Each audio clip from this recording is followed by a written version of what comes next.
So my dear friends, ఈరోజు ఒక అద్భుతమైన విషయాలు తెలుసుకోబోతున్నారు. ఆత్మజ్ఞాని అనేవాడు ఎవరు లేరు. కేవలం స్వీయ సాక్షాత్కారమే, స్వస్వరూపానుసంధానమే ఉంది అన్న విషయాన్ని ఈరోజు తెలుసుకోబోతున్నాం. మై డియర్ ఫ్రెండ్స్, లక్షలాది మంది లేదా కోట్లాది మంది కృష్ణుడు, రాముళ్ళు వచ్చారు, వెళ్ళారు. ఏమైనా చైతన్యం యొక్క స్వభావాన్ని మార్పు చేయగలిగారా? Question mark. చైతన్యం అనేది దేనితో, ఏ యొక్క గుణముతో ఉంటుంది? ఈ పంచభూతాల యొక్క ఎసెన్స్ మరియు ప్రాణం, దాని ద్వారా ఆ చైతన్యం వర్తిస్తుంది. కొంతమందికి చెప్తూ ఉంటారు, నాకు 10-12 జన్మలు, గత జన్మలన్నీ నాకు తెలుసు, నాకు జ్ఞాపకం ఉన్నాయి అంటారు. అసలు ఎందుకు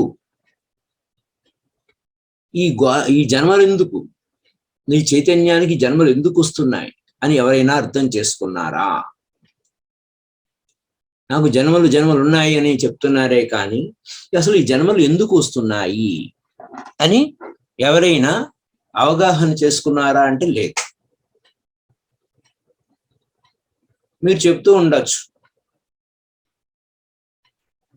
చాలా జన్మలు జరిగిపోయినాయి నాకు అని. బాగానే ఉంది, చాలా జన్మలు జరిగిపోయినాయి. అయితే అసలు నువ్వు మొట్టమొదటి జన్మ ఎందుకు ఎత్తావు? అసలు జన్మ ఎత్తడం ఏమిటి?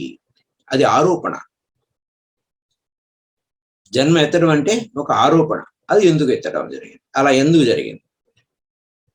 అసలు నీ స్వస్వరూపమే నీకు తెలియదు. నీ గురించి నీకు గుర్తే లేదు. నీకు అసలు అవేర్నెస్సే లేదు. నీ స్వస్వరూపం ఏంటో నీకే తెలియదు. నీకు జ్ఞాపకం లేదు. నీ గురించి నీకు తెలియదు. నువ్వు వ్యక్తీకరణ అవడం కోసం సృష్టింపబడ్డావు అంటావు. దానికి ఏదో ఒక మ్యాటర్ అవసరం. సపోర్ట్ తీసుకున్నావు, ఈ పదార్థాన్ని సపోర్ట్ చేసుకున్నావు, నువ్వు వ్యక్తీకరణ అయ్యావు, సృష్టించుకున్నావు నిన్ను. అయితే ఒక వ్యక్తిగా నువ్వు ఏ విధంగా సృష్టింపబడ్డావు? దీనికి సృష్టింపబడక మునుపు నువ్వు ఎవరివి? ఎక్కడికి పోతావు? తర్వాత నువ్వు ఏదో శ్రమ చేస్తున్నావు, ఏమైపోతావు? నువ్వేం కాగోరుకుంటున్నావు? నువ్వు పుట్టక మునుపు ఎవరివి? ఇప్పుడు నువ్వు ఏదో శ్రమ చేసి ఎంతో కష్టపడి ఏదో అవ్వాలనుకుంటున్నావు, అది ఏమిటి? అలా చేసిన తర్వాత ఎక్కడికి పోతావు? ఈ మాటలు విన్న తర్వాత మీకు అవగాహన అవుతుంది, ఈ చైతన్యం యొక్క స్వభావం ఏమిటి అంటే కేవలం జీవశక్తి మాత్రమే. క్వాలిటీ, గుణం. ఈ గుణం ఏంటి? దేని గురించి? ఈ చైతన్యం యొక్క గుణం ఏంటి? ఆ యొక్క జీవశక్తి మాత్రమే అన్న విషయం మీకు అవగాహన అవుతుంది.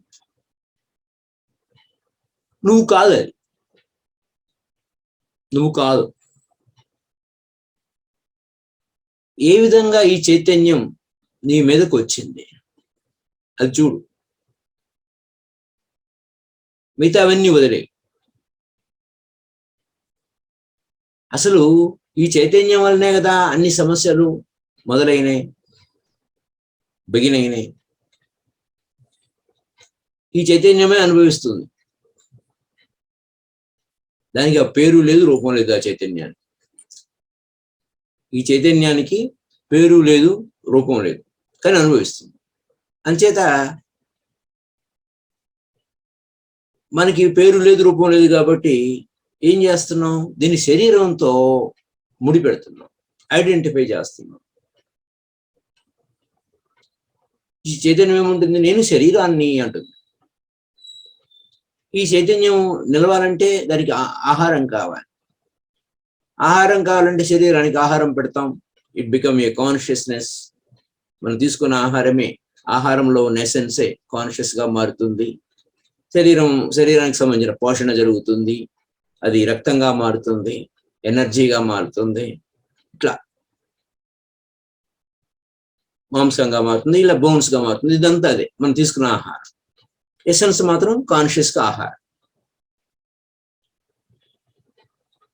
ఫైండ్ అంటే మీరు ఆధ్యాత్మికత అంటే ఏమిటో, దాని అర్థం ఏమిటో, పరమార్థం ఏమిటో తెలుసుకోండి.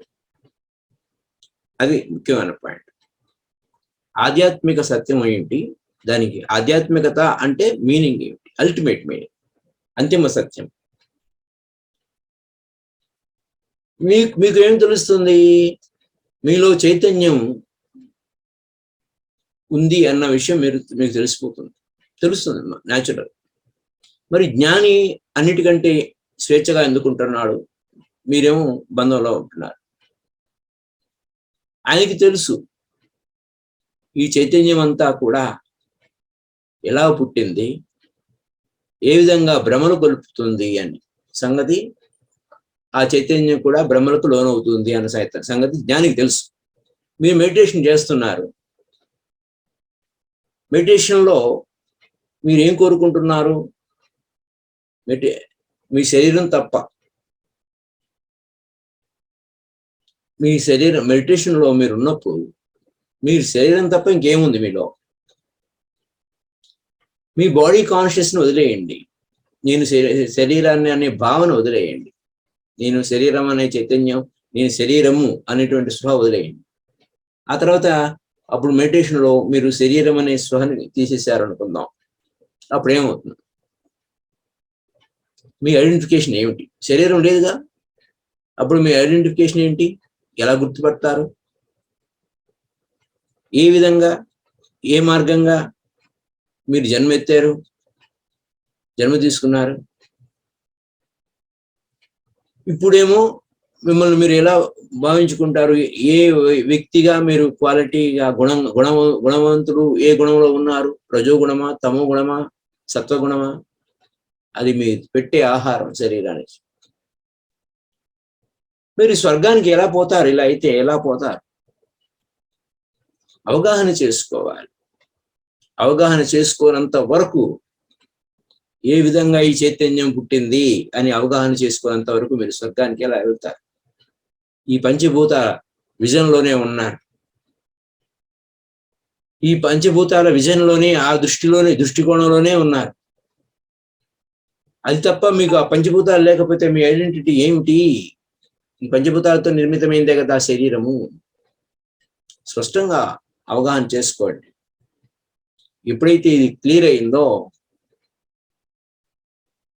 మొత్తం ఈ ప్రపంచం అంతా తిరుగాడుతూ ఉంటారు. మొత్తం ఓల్డ్ వరల్డ్ ఈ ప్రపంచంలోనే తిరుగుతున్నారు. మొత్తం ఈ ప్రపంచంలో మీ అంతటా మీరు అవగాహన చేసుకుంటారు. ఆ కృష్ణుడే చిన్నప్పుడు ఉన్నప్పుడే ఆ కృష్ణుడు చెప్పాడు, అంతా నేనే అని చెప్పాడు.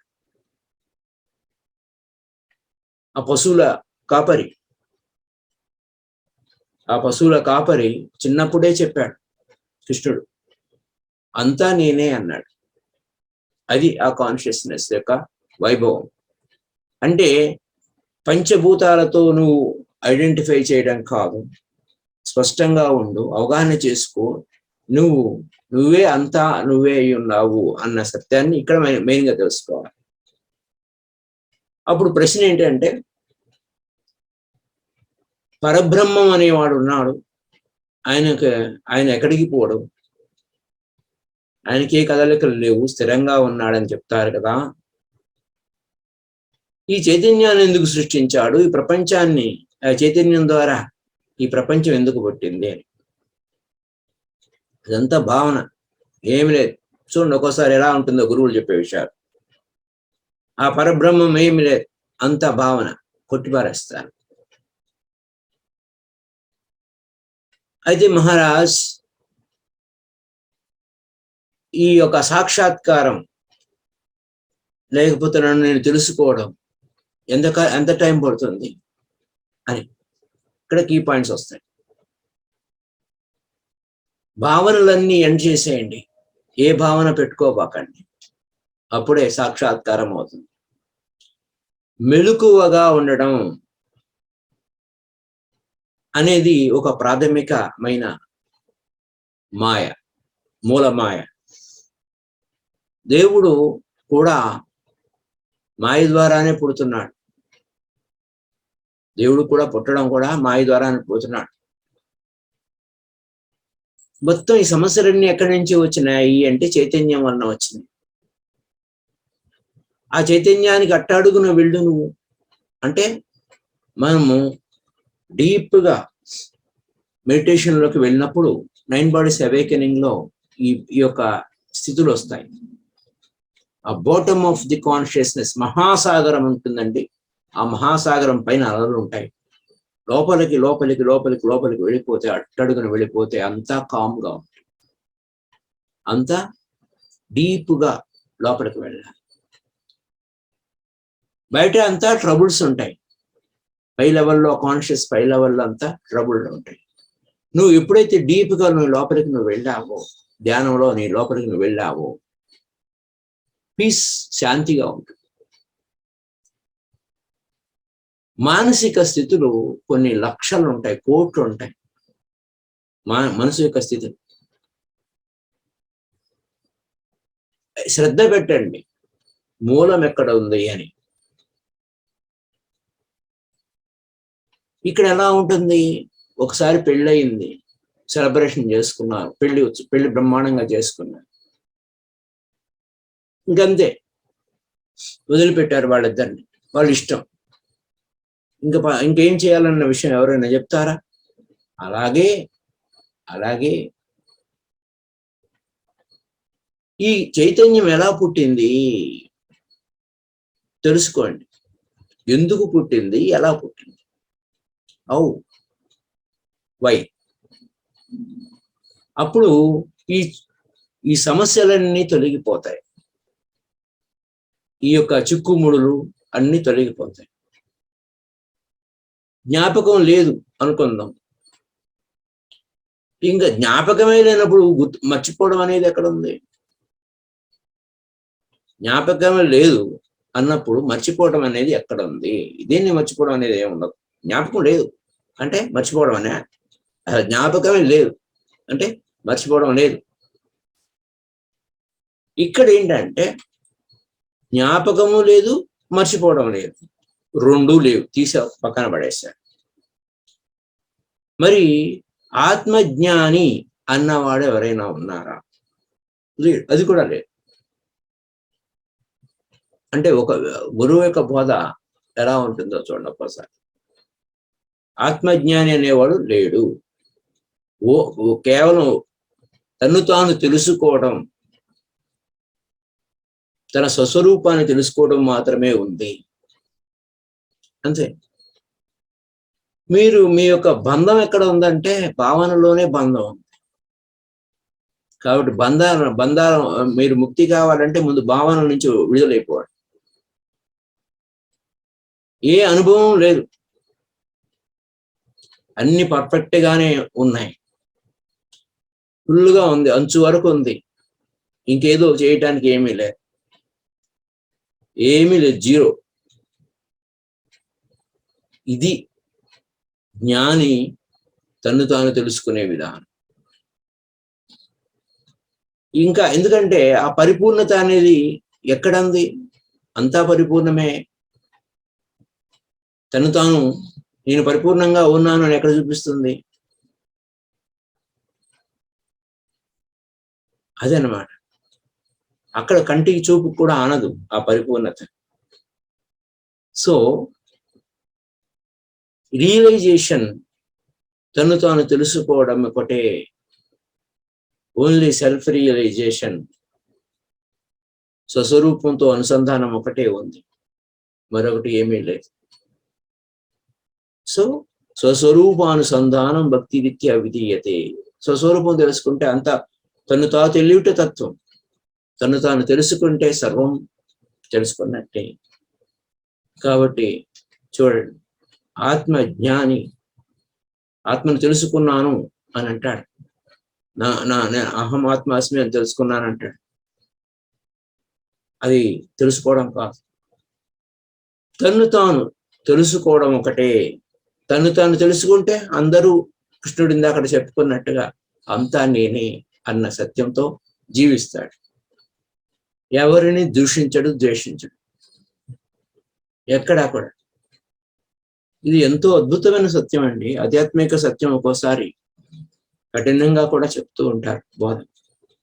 మనకు తెలిసిన మాదిరిగానే, మనకు నచ్చిన మాదిరిగా కూడా చెప్పారు. పూర్వం విన్నదాన్ని కూడా అదే ఏంటి ఇలా కాంట్రాగా ఉంది, వ్యతిరేకంగా ఉంది అని ఆశ్చర్యపోవచ్చు మనం. ఇలాంటివి కూడా ఉంటాయి. So that's all for this day.